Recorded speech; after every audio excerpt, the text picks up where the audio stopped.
Nakabantay naman po ang Philippine Coast Guard laban sa mga kolorum na ferry ngayon pong papalapit ang Semana Santa kung kailan inaasahang daragsa naman ng mga pasahero. At may ulat on the spot si Chino Gaston. Chino?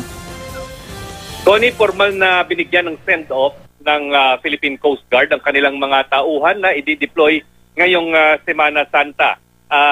Bahagi ng mga babantayan ng Philippine Coast Guard ngayong bakasyon ay ang mga pantalan at maging ang mga sinasabing mga kolorum na passenger ferries na inaasang maglilipa na muli dahil nga sa dami ng mga pasahero na inaasahang magsisiuwian ngayon sa probinsya. Bukod sa mga malalaking barko ay nag-deploy din ng mga K9 units at shore patrols ang Philippine Coast Guard dahil sa ating pagkakaintindi maging ang mga sikat na mga tourist destinations gaya ng mga beach ay may mga Coast Guard presence kung tawagin laban sa anumang banta gaya ng banta ng terorismo. Pero sa paglilinaw ni Philippine Coast Guard Commandant Elson Hermohinho ay wala naman silang natatanggap na banta ng terorismo ngayong Semana Santa. Ngunit nakikiusap siya sa mga mananakay na makipag-cooperate sa mga tauhan ng Philippine Coast Guard at huwag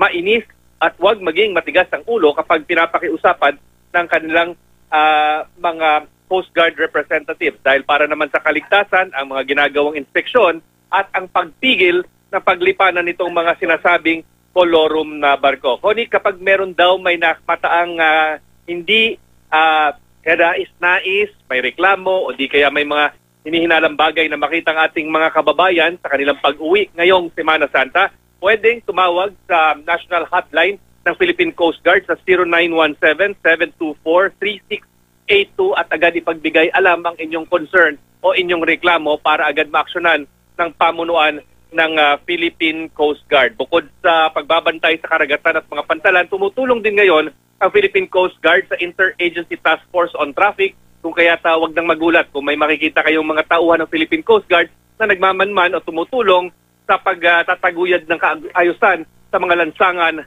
ng Metro Manila. Yan ang latest mula rito sa lungsod ng Manila. Balik sa inyo, Connie.